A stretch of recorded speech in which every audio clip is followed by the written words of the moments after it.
Welcome to the Morley End. My name's Mark Machado. I'm joined by Dominic Machado, my cousin in the States, and joining us from the Caribbean for the last time for a little while. Don't worry, he's not leaving the pod. He's just coming back home to London. Is Nick Brooks. Before we start and get into it, just a reminder that we have our Morley End newsletter, which you can subscribe to. The link is in the description.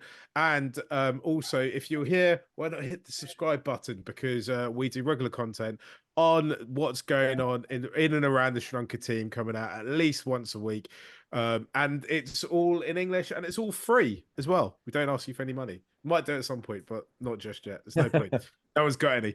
We're going to review the ODI series against Zimbabwe, look ahead to the T20 series that starts in a couple of days' time. And we're also going to talk about this idea that Sri Lanka could end up hosting some IPL matches. Nick, Sri Lanka won the ODI series 2-0. It was quite convincing at the end. The first game got rained off. The second game was quite tight, but Sri Lanka got themselves over the line.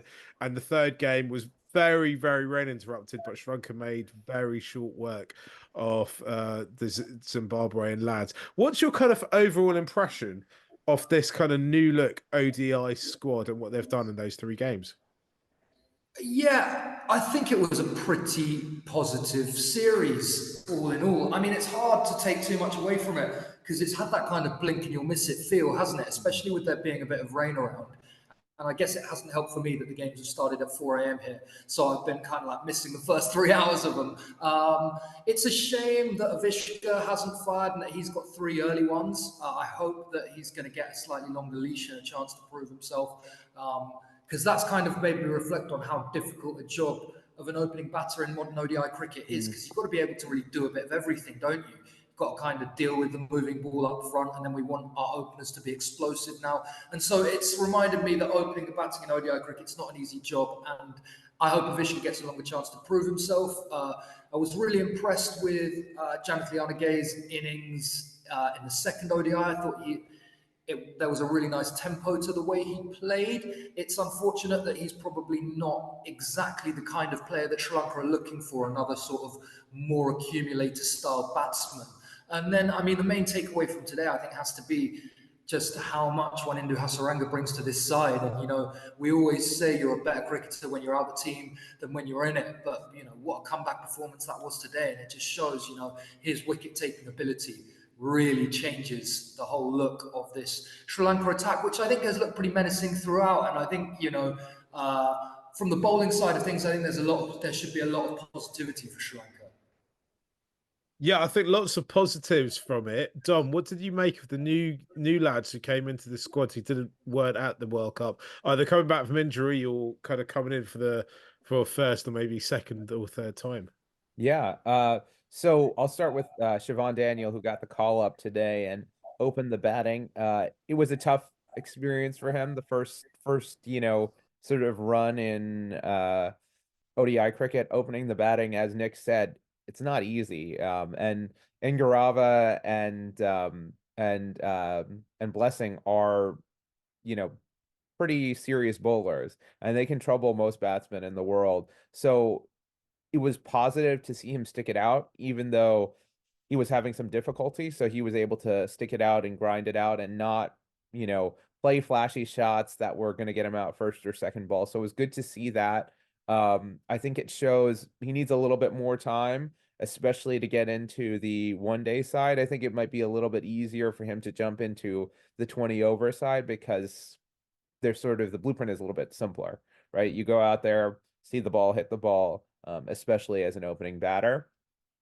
I think Jonathan Lianagay was very good. My question is, where does he slot into the side, as Nick was intimating, right?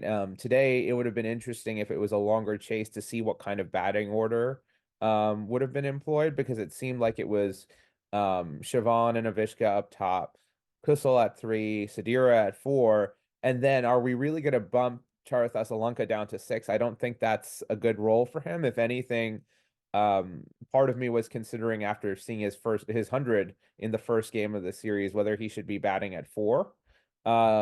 So I wonder where Jonathan Lianagay plays, given that he seems like a middle order batter who can bowl a little bit.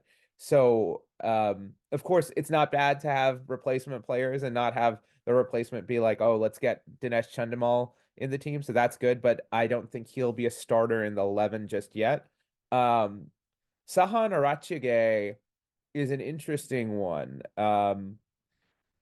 He's kind of heralded as a batting all-rounder. We didn't see too much batting from him. And if he's going to be playing down the order again at 7, 8, 6, 7, 8 in that area, you wonder if someone like Duneth Walalage, right, who is decent with the bat and also can offer something with the ball, might be a better choice. And I'm curious why they picked Arachige as opposed to Walalage here.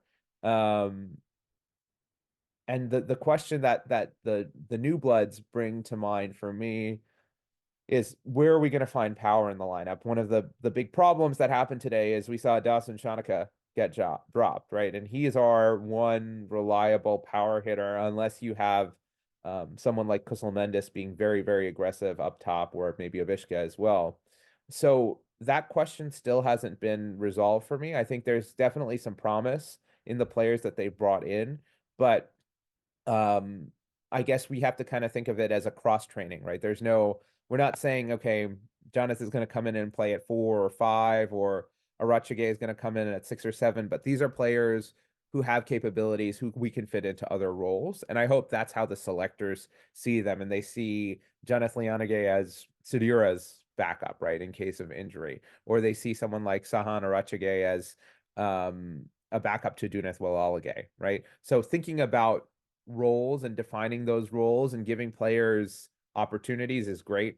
But I think the fines haven't been so great that we can say, all right, we need to scrap our side from the start and rebuild.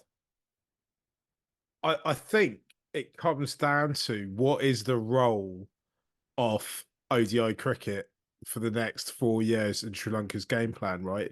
Because I kind of get the suspicion that the thinking behind it might be to bring the young guys in and give them kind of air miles, as it were, playing international cricket, get them out there playing a 50-over match against Zimbabwe, which I know we're at home, so it means we're expected to win.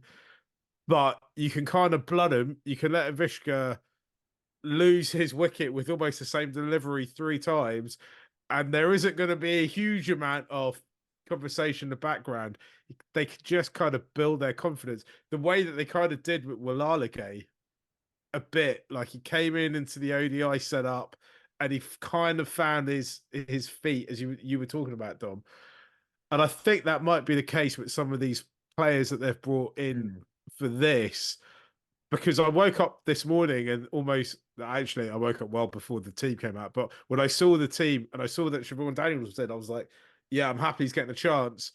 Oh no, they're moving Asalanka down a position, which to me made no sense. That was the one thing that has clearly worked in the last kind of 6 months or so of ODI cricket. Why would you suddenly move that and shift it?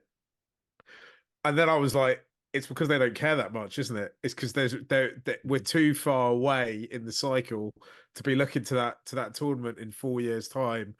It's about giving us kind of people air miles and confidence. Yeah.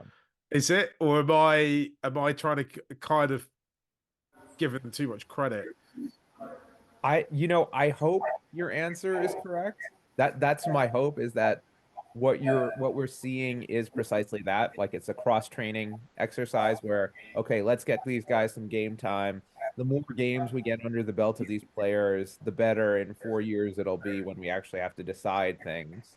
At the same time, the piling up of similar batters in an ODI lineup is something that we have seen from Sri Lanka, right? This is a squad that has put DDS at 6 and asked him to do power hitting for the last 3 years, and that just hasn't worked. So part of me wants to believe it's okay, let's get some air miles, as you rightly put it, Mark, on these players. But part of me also worries about, have they actually sussed out how to play a real, 50-over match? Or is that something that they're still in the process of figuring out? Yeah, I'm not sure that you want to end up with a top 4, do you, of Nisanka, Mendes, Sadira, and Lianage.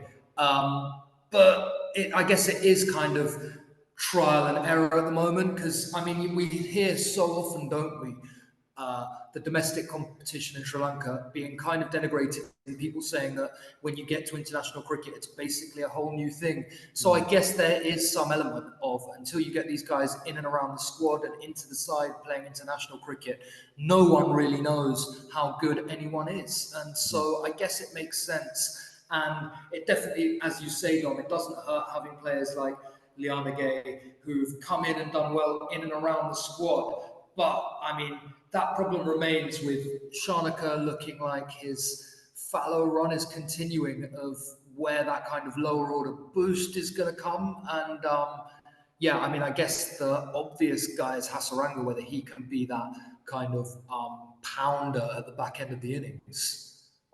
I'm just a little bit nervous that we're basically putting all our eggs into the Hasaranka's basket at this point, aren't we? It's like pretty much he's going to get our wickets, he's going to get those difficult middle overs bowled, and he's going to do all the power hitting. And It's a lot on his plate. He's going to cap to the side. He's going to keep wicket. He's going to run the tees in, run the water in, like.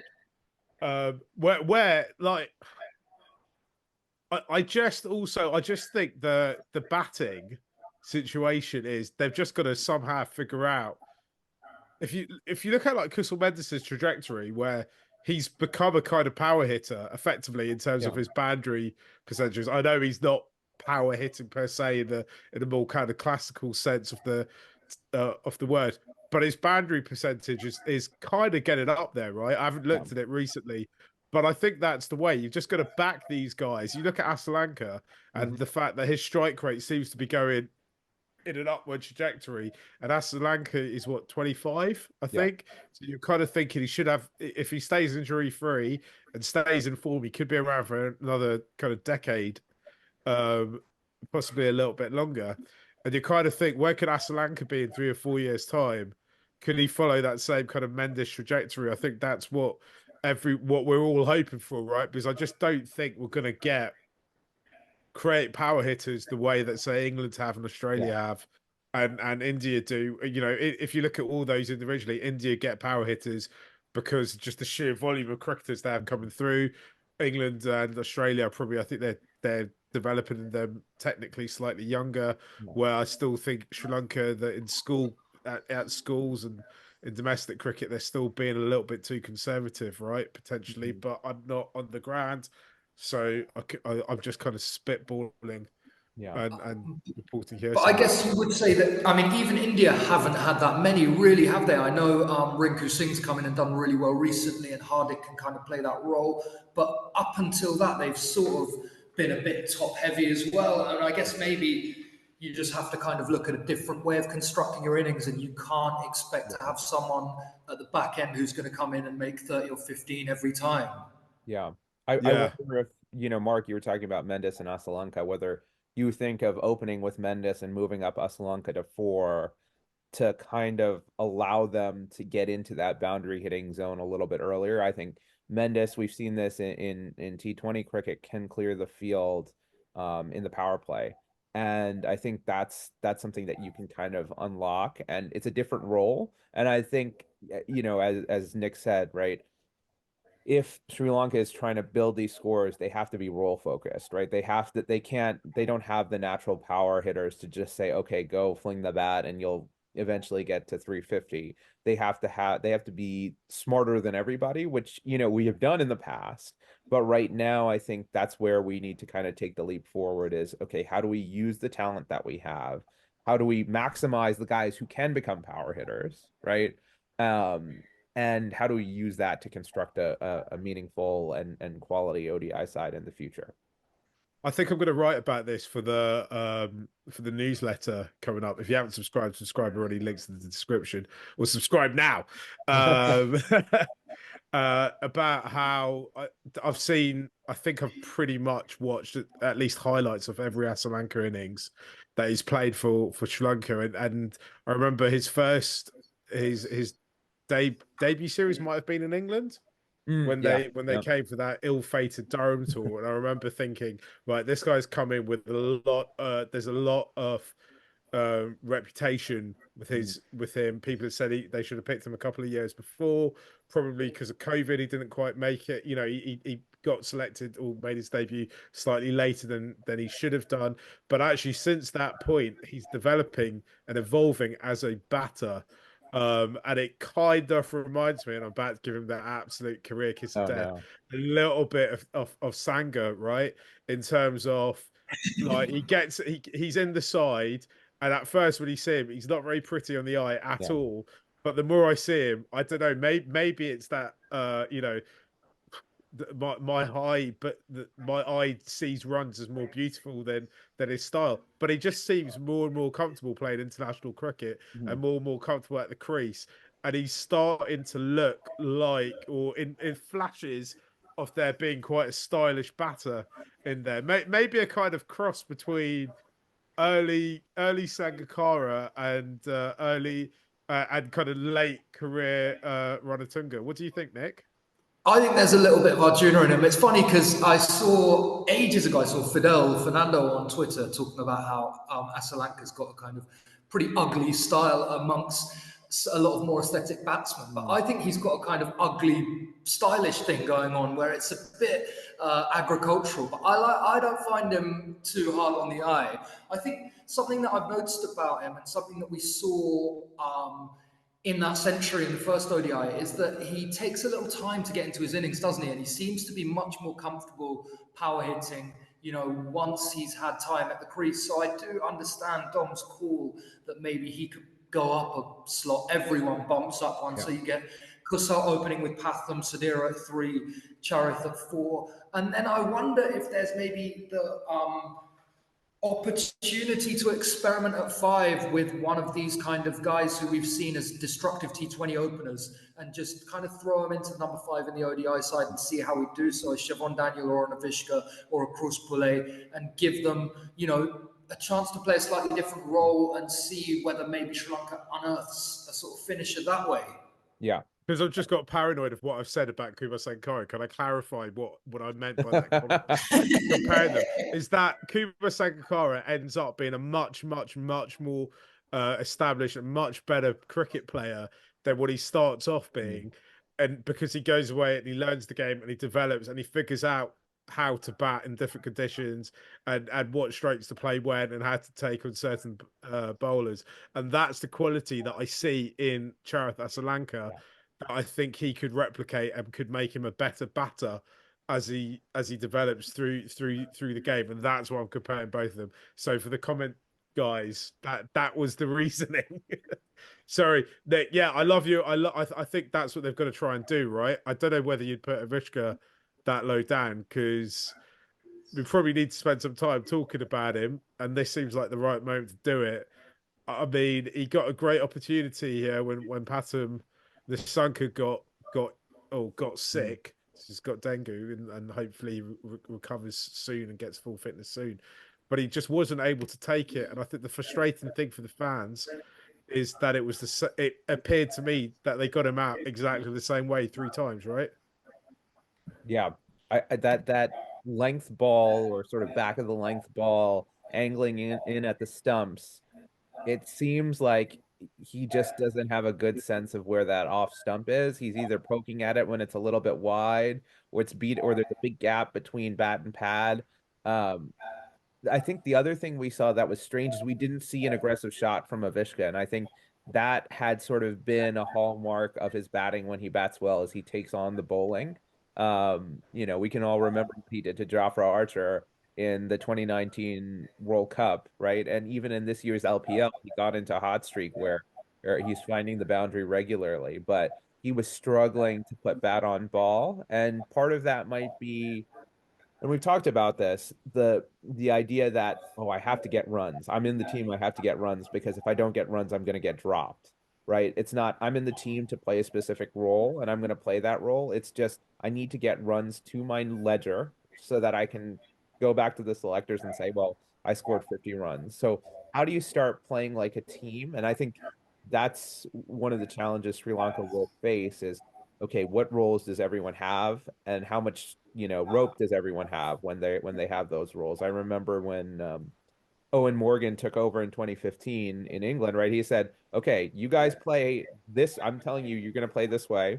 And the rope is very, very long. So you go out and express yourself. I think Avishka being in and out of the side is very fearful that, okay, if I don't score today, I'm done.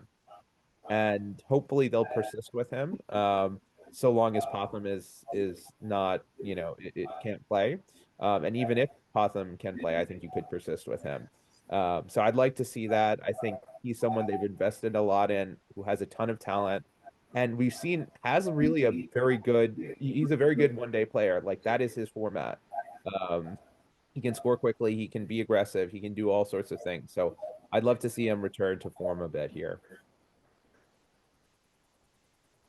Nick, how would you try and fix Avishka? And does he have a role to play for Sri Lanka in the immediate short-term future?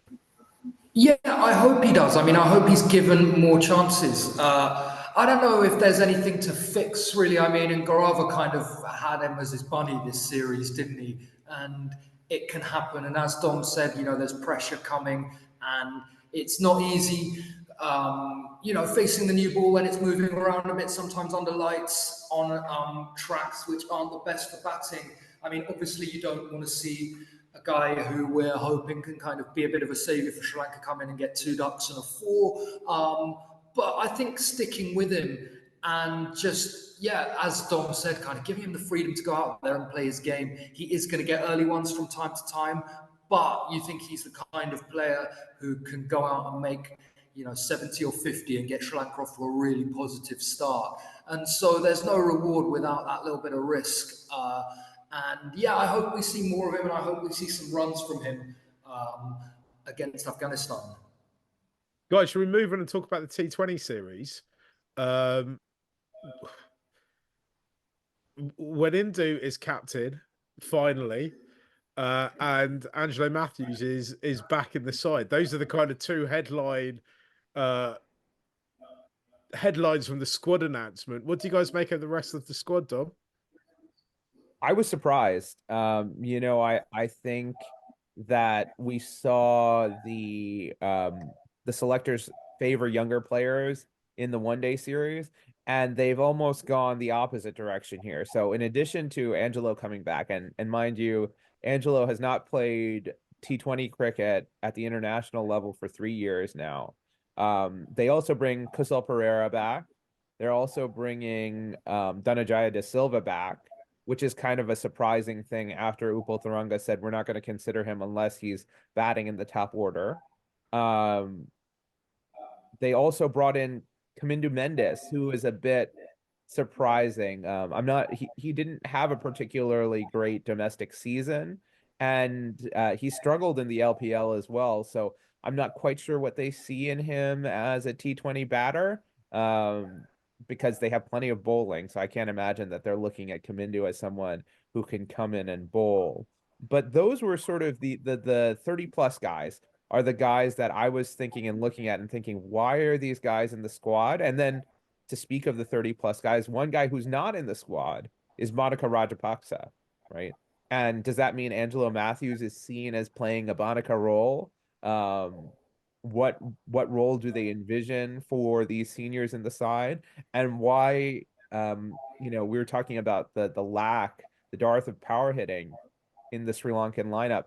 Bonica is one of your purest hitters of the cricket ball. Yes, he may be woefully out of form, he may be hot and cold, but when he's on song, there is no better hitter of the cricket ball than Bonica. So those were surprising to me, the inclusion of the seniors, despite sort of seeming to move away from them, and the exclusion of Bonica.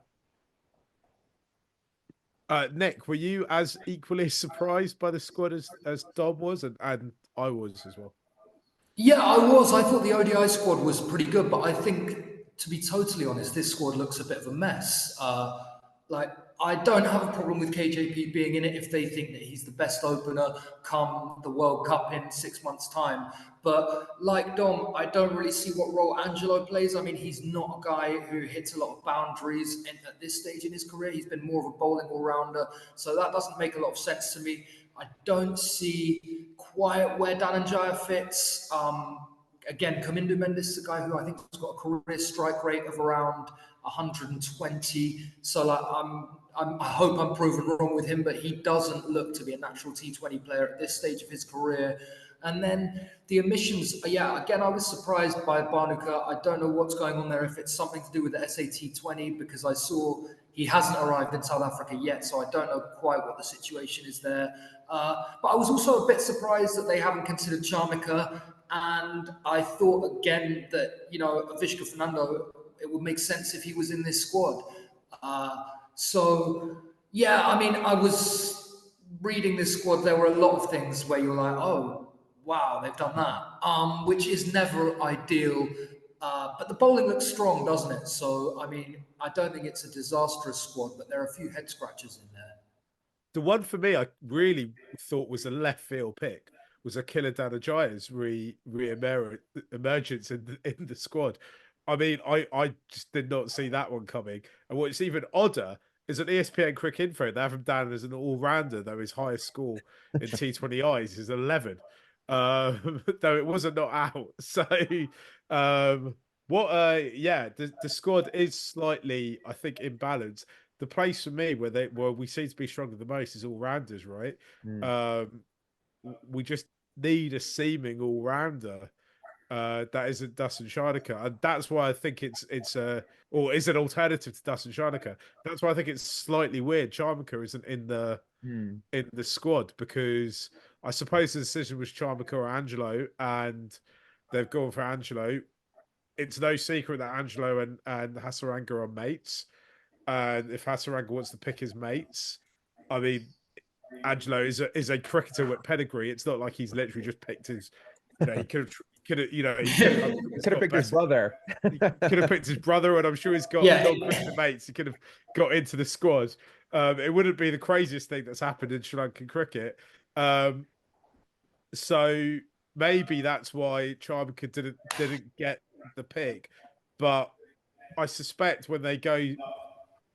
if this team is going to be the team that's going to go to the World Cup at some point, they're going to need another seeming. They're going to need to find a seeming all-rounder from somewhere, or another all-rounder, because they've got to bowl 20 overs. Well, that's interesting, Mark. I don't think they have a problem bowling 20 overs. I actually think that's what makes the Angelo Mathews inclusion problematic, because you have your four fast bowlers are Chamika, Madhushanka, Patirana, and Thushara, who are all top-notch international bowlers in T20s, right? So I think you can realistically play three seamers from those four. You can have Madhushanka and Chamika open the bowling and have Patirana bank the last few overs. You've got Deekshana and Wainindu, right? And do we really want to be taking overs from any of those five guys to let Angelo? So I think the problem is that, and actually, when they beat Zimbabwe in the second game that wasn't rained off, the tail did quite well, but that our bowlers are so bad at batting that we need to bat a little bit deeper, because when it collapses, it really collapses. And we've had some pretty dramatic T20 collapses in the last few weeks, let alone months, right? And I'm not saying, look, I expect Angelo to come in and I don't know, bat at 6 or 7 and magically score 100 in the last 4 overs or something like that. But I just think, for me, the whole squad looks really imbalanced, doesn't it? And Chamika's been doing well with the bat. So I mean, I know we say we can't read too much into the domestic results, but I saw he made 61 or 41 a couple of days ago, and he's a guy who can hit sixes. Yeah. And I mean, kind of at this stage, I would see him as more reliable T20 batter than Angelo, and probably more someone who you'd want to kind of turn to an over or two if you need. Yeah. So it just seems slightly strange. But I do think maybe that the need for all-rounders in T20s is less sort of stark as it is in ODIs. And if we can get a really solid top 6 and Hasaranga at 7, then I think the batting should be looking okay, right?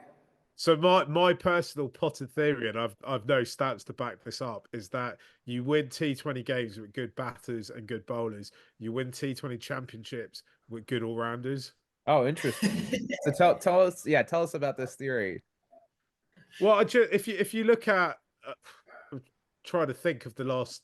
Well, you look at England's T20 success and Australia's T20 success in the last 2 World Cups has basically been driven by an all-rounder engine in the kind of lower batting order, that kind of keep the tail dragging on, and also keep overs tight in the middle as well. If you look at for was it Adam Zampa he was player of the tournament, wasn't he, when Australia won it? Was he player of the tournament? If I just made it up, a player of the match. He was instrumental when Australia won it 3 years ago. Was it 3 years ago? And you know, I'm trying to think who like someone like Adil Rashid or Liam Livingstone and even and Sam Curran was big for them, wasn't he, in that last World Cup? Yeah, Sam Curran, Mitch Marsh, Moeen, Mitch Marsh, Yeah, I know. I see what you're saying. And they've got that Marsh, Stoinis, Maxwell, that kind of those guys who are power hitters who can chip in with a couple of overs. Yeah, and also like the role of the all-rounder is like, when you're a kid, it's the all-rounders that you love the most. And as you grow up and you look at cricket more purely and spend more time watching cricket through scorecards online than you do watching it in on TV, because you don't have the long school holidays, then I think you suddenly become more into the stats, and that's when you go, actually, it's the batters or the bowlers who do the job.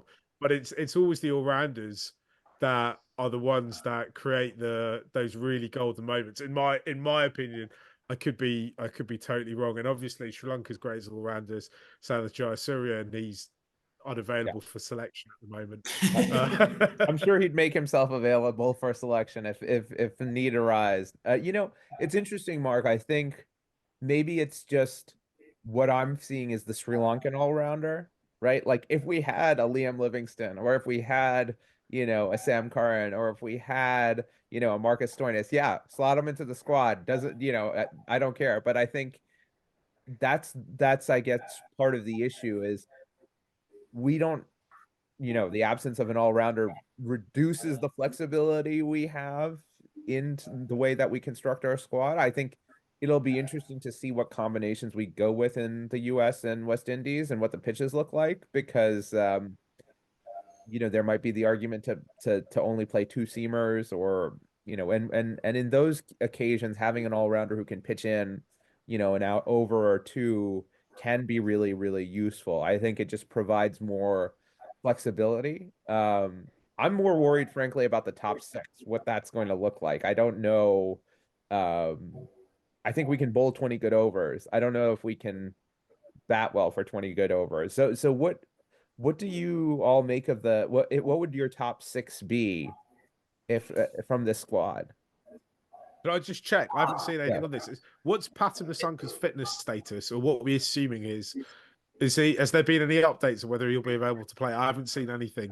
I know that he's not been well. I haven't seen an update, but I mean, dengue's normally one of those things that doesn't last that long, right? So I would assume that he's going to be available. Yeah. Sensitively, I agree with you, Dom. Like, I'm just having a think about it now. I'd pick Pathum and Kusal to open, and then I have no idea who you pick to bat number 3, because Sadira he didn't have a great Lanka Premier League, did he? And he doesn't look as explosive in T20s. I mean, so yeah, I mean, would you maybe go Kusal Pereira at 3? Kusal Pereira batted 4, didn't he, during the LPL? And then maybe, I mean, is this squad looking towards Hasaranga batting at 4? I think Charith probably comes at 3. Charith at 4. Yeah, Hasaranga at 5, or unless we're going Dananjaya at 5, Kamindo at 5. I mean, none of those look like very Yeah. convincing options, do they? Yeah. It's not worth speculating on. It generally isn't, because so ordinarily you think if it's any other team in the world and they bring back someone like Angelo Mathews, you're thinking, right, they're not bringing him back to sit on the bench. But this is Sri Lanka. Absolutely anything can happen. They could well be bringing him back just for the vibes. Like DDS, everything Upaltaranga says to us is kind of pointed at DDS is going to bat 3, right? Yeah. I have absolutely no idea if he's in the squad. Presumably, they're bringing him in to bat top order. Like Yeah. I don't know what's going to happen. Like, why is Akila Danajaya in this squad? Like, what are they expecting to happen that they're going to need him to bowl? Right. And over Jeffrey Vandersay, who just bowled really, really well. That is one of the things that constantly surprises me, is in terms of having a sort of incisive leg spinner, right? After Wainendu, there's no question that Vandersay is the second best, leg spinner on the island. And that in short formats, he can be very, very good. Yet they're giving Akila that spot, and he is the backup. There's no one else unless they're expecting DDS or Kamindu to fill that role. I don't know what they're thinking there.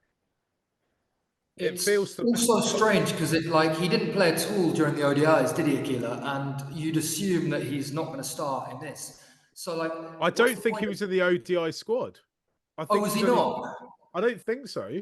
He was. Okay, He was it's in the only squad. this He one. was Oh, in the squad. was he in the ODI? Sorry, forgive me. I lied.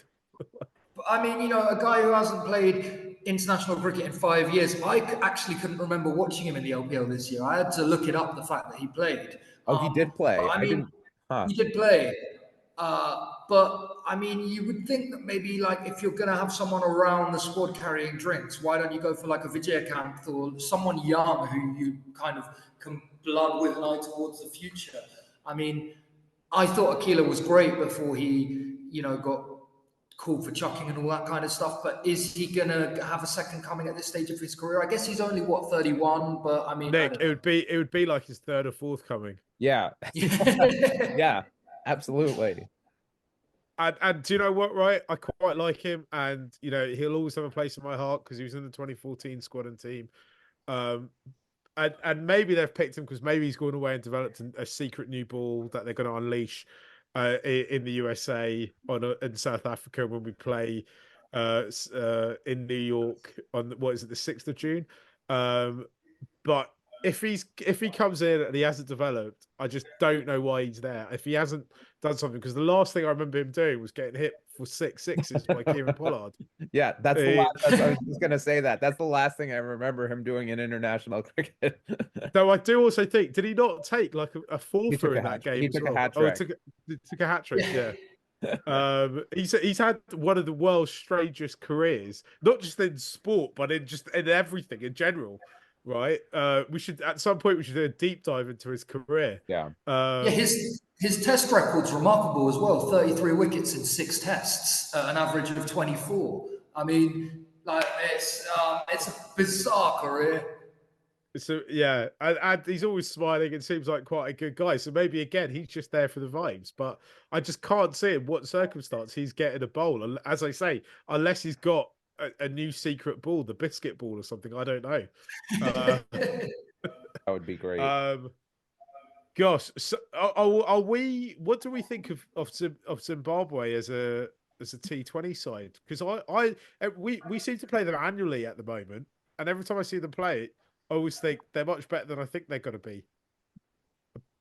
I want to say apart from when we went to play them in the qualifiers, and they weren't very good. But they were good in that they almost made it, right. They were on this hot streak, and I was scared we were going to lose to them.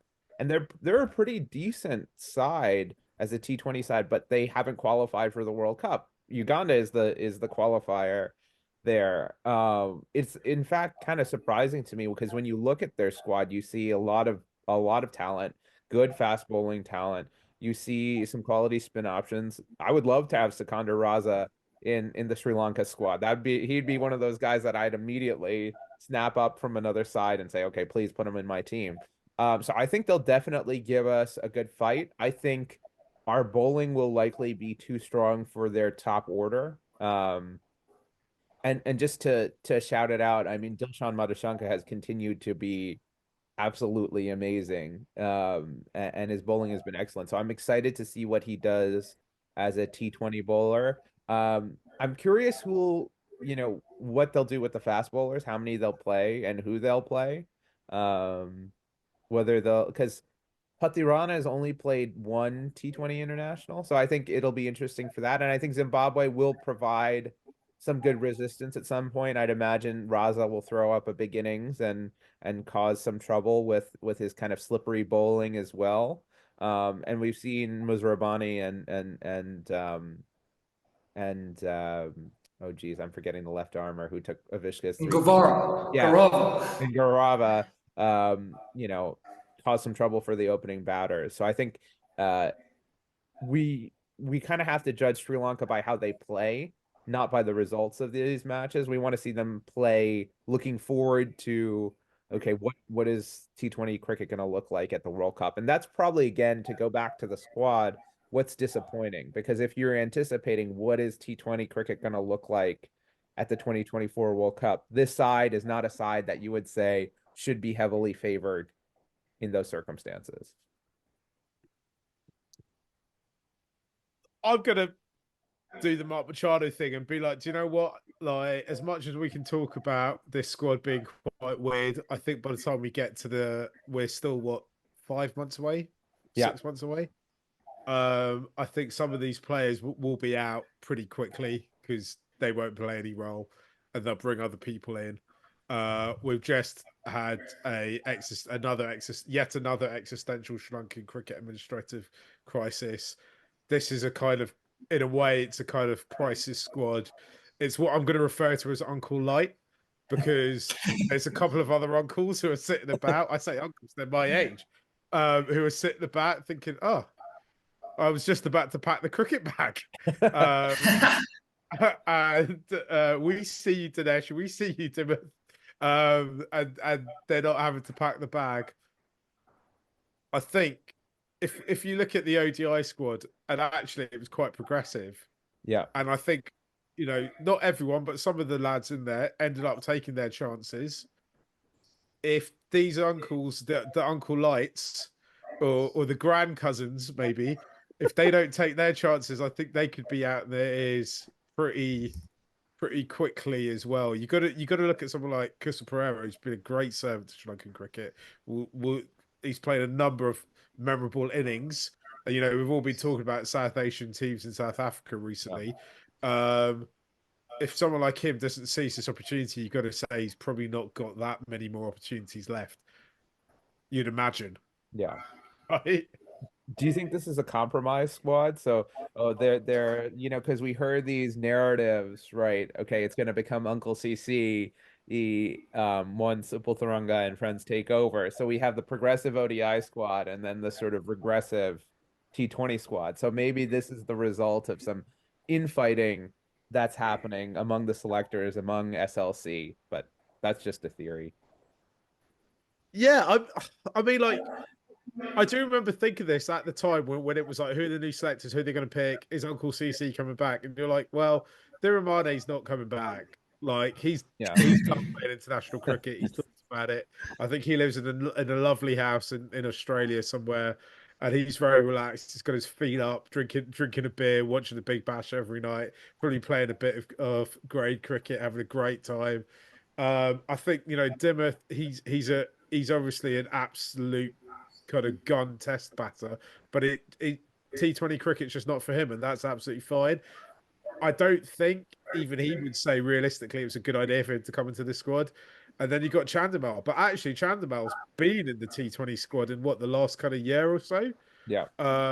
And he's either not had an opportunity, he's been on the sidelines, or when the opportunities have come, he's not taken it. He went to the last World Cup, right? Am I right? I think so. I think so, yeah. And I'm sure he would take the opportunity if it came, but I think it's really difficult at this point to put him back in, because I think people like Sadira and Asalanka have just kind of gone past him now. So at this point, you're basically looking at him and saying, well, actually, from the kind of starting 11, you're probably not taking anyone's place. So at this point, you're just blocking a youngster coming through, which is why you go and pick Akila Danajaya to take his place. Feels like a big series for Chamika as well to me. Yeah. I think the other thing too to consider is like about the Uncle CC narrative is we're about to see some Uncle CC level fielding if we field some of these guys in the squad. I think that will be a major problem, even more so than the batting and the bowling, is that T20, where we've talked about fielding standards being the highest, where do you put Angelo? He's not spry anymore, especially if you're asking him to bowl overs. He's got to go into the slips, really, hasn't he? Yeah. Like, I mean, there's well, you look at it, right? You go through the squad, you're like, right, Crystal Mendes is keeping wicket, so his building position's kind of taken care of. Patham, Sadira, Charith, actually, they're pretty good fielders. They're like quite light on their feet, get around the park quite well. Hasaranga, again, a good fielder. Then you look at the bowlers, you kind of always want to hide the fast bowlers a little bit anyway, because you don't want them to get blown out. Tinctioner, probably, I'd say bowling's the area of his game, unless he wants to become an opening batter, that he can probably improve the most. Dustin Sharnaker, not a bad fielder. Danajaya De Silva, not a bad fielder. I can't recollect Kamindu Mendes' fielding. He's pretty good. He's solid. Yeah, he feels quite a bit as a kind of 12th, 13th person, doesn't he? Yeah, throws with both hands. Throws with both hands. Though the evil ICC, obviously being ambidextrous, makes it the advantage is taken away because the umpire has to tell you which hand it's coming down. So it's an awful. So really, the two I'm worried about their fielding the most is Angelo and Akila. But if Angelo and I actually think Angelo's problem is he's just older than everyone else. Yeah. Right. So he's just not as nimble as he once was, and not as fleet of foot as he once was. So surely we can hide him. And maybe have I got biased because I've recently spoke to the shrunken bowling coach, and therefore naturally like, yeah, actually we're not that bad a fielding side. But I can think Sadira's catch the other day was amazing, wasn't it? Sadira was great. Yeah. I agree. But you've also forgot KJP. If KJP is in the squad, you also have to hide him. And then the fast bowlers. I've got to say, I was kind of pleasantly surprised by KJP's fielding at the ODI World Cup. Yes, I mean, it was better. Yes, I have seen Deeks drop a few clangers, both for Sri Lanka and in franchise cricket. And we kind of have to address the elephant in the room. I don't think Wanindu is as spry as he was, 5 years ago, for reasons that we will not state on this podcast. Mate, every wicket he took today, he looked in better shape. That's all I'm going to say. Jersey looked a little bit slimmer. That's why the Sri Lanka jerseys are perfect. The blue is it hides all the blemishes. I have got a large, an XL, and a double XL, and I barely fit into any of them. Like, guys, before we kind of wrap this up, there was an idea that's been mooted around Sri Lankan social media at the moment that Haran Fernando, the tourism minister, has apparently been in touch with Jay Shah of the BCCI to see if we can get any IPL games hosted in Sri Lanka. I suppose the three of us are all kind of Sri Lankan cricket nuts that don't live in Sri Lanka, so maybe it means less to us than it does to anyone else, and maybe our whole opinion about this is moot. But personally, I think this is a great idea because it will help grow the IPL into new territories and new markets. But essentially, I think it's good for Sri Lankan cricket because I think it might pave the way somewhere down the road for IPL teams to start buying into the LPL. Do you think that having IPL games in Sri Lanka is a good idea, Nick? I think it's a great idea. I'm not sure how feasible or realistic I see it as being. There was talk a few years ago, wasn't there? One of the seasons of the IPL that ended up being in the UAE. There was talk that Sri Lanka were going to take that, and then it didn't end up happening. I've got to admit, I haven't seen too much of this news apart from the headline. And I just wonder how it would work in practice. I mean, last year was the first time that the IPL went back to a home and away structure since COVID. So is it going to be like, a couple of games are taken away? I think franchises might end up having issues with that if they're losing home games to go and play them at the Premadasa. So I'm not sure how feasible it is, but I think if it could happen, it would be a great thing for Sri Lankan cricket and a really just a nice event for the island, right? And I'm sure that you'd get packed houses in for those IPL games. The IPL moved to South Africa because there was an election going on in India. There's an election due at this year as well. I don't know when that is. I don't know much about Indian politics. I don't know if it will clash with the IPL, but I mean, if they got the whole tournament, that'd be brilliant, wouldn't it, Dom?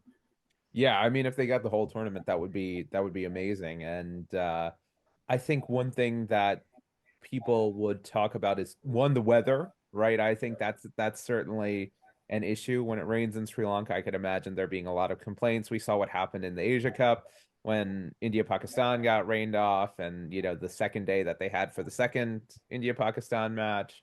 I think venue might like the pace at which matches happen in the IPL to keep up quality pitches in Sri Lanka, right? You'd probably have to play at the Premadasa and a bunch of other stadiums. So I don't know what exactly the plan would be. I think the way I'd imagine it is you could have something like an in-season tournament where you have like a midway point and you have the 6 best teams just play each other. That could be something cool where there's kind of like a side tournament or something like that. But I'd imagine with the home and away structure, given how into the teams, the provinces in India are, I'd imagine it'd be pretty hard to pry one of the home or away fixtures away from, or one of the home fixtures away from the sides. Look, you have a homecoming day where every team plays in an area of the world where most of their squad are from, and the Mumbai Indians come and play in Colombo or Kandy. And Like, that's what happens. Yeah, and CSK. Yeah. You just have the biggest game in world cricket: Mumbai Indians versus the Super Kings in Colombo, where most of their players come from. Right? That's what you do, right? I feel like that's the match that they could move. You could say, all right, yeah, by India, yeah. I deliberately said the biggest game of world cricket to annoy all the England and Australia fans listening and watching this show. Guys, should we leave it there? We've chewed our way through everything that's happened, at least Sri Lanka men's cricket. I'll be honest, I haven't seen a huge amount of what's been going on with the women's, though I did see some videos of them training online. We'll be back next week at some stage with some more quality cricket content for you around Sri Lanka. If you haven't subscribed to the newsletter, please do. If you've got this far through the pod, you'd love the newsletter because you don't hear our voices or see our faces. We'll be back next week. Thanks for listening with a Marillion. Bye.